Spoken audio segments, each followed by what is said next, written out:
সাদুর ভাই অনেক এখানে কিন্তু ট্যাটু ছিল। হ্যাঁ, এই যে এই খালি গুলো কিন্তু সব ট্যাটু ছিল পায়ের পাতা পর্যন্ত। এগুলো সব মুছে যে গ্যাপ গুলো তৈরি হয়েছে এগুলো এখন আস্তে আস্তে করে ফেলবো। এই যে এই কালারটা উঠে ফেলেছি, লাল ছিল, এখানে ফেড ছিল, এটা উঠে ফেলেছি, অনেক কিছু রিমুভ করে ফেলতেছি। কারণ দেরি হলে বুঝতে পারছি ভাই দুষ্টামি করে আসলে আর যাই হোক জীবন চলে না, সমাজ চলে না, সংসার চলে না। আর আমি দেখতেছি ইদানিং আমার নিয়ে বিভিন্ন লেজার সেন্টার গল্প করে, আমি এটা আমি সেটা। আচ্ছা আমি বুঝলাম না আমাকে নিয়ে মানুষের আলোচনা কেন করে? কারণ ভাই তাদের দোকানে কাজ নাই, এই জন্য আপনি নিয়ে আলোচনা করেন। ওইটাও তো আমার দেখার বিষয় না, কার দোকানে কি আছে এটা কি দেখার বিষয়?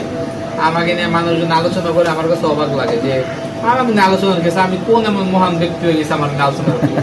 ভালো ভালো বিষয় আছে আলোচনা করার, সেগুলো করেন, মানুষ ভালো কিছু জানবে। আমাকে নিয়ে আলোচনা করলে আপনার লাভ হবে না, লস হবে না, শুধু শুধু একটা গিবদের এগেইনস্টে করবে।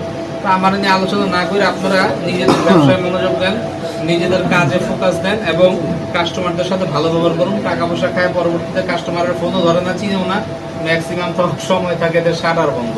আচ্ছা যাই হোক, সেটা বড় কথা না। আমরা এখানে কিন্তু রিমুভ রিলেটেড কাজ করি।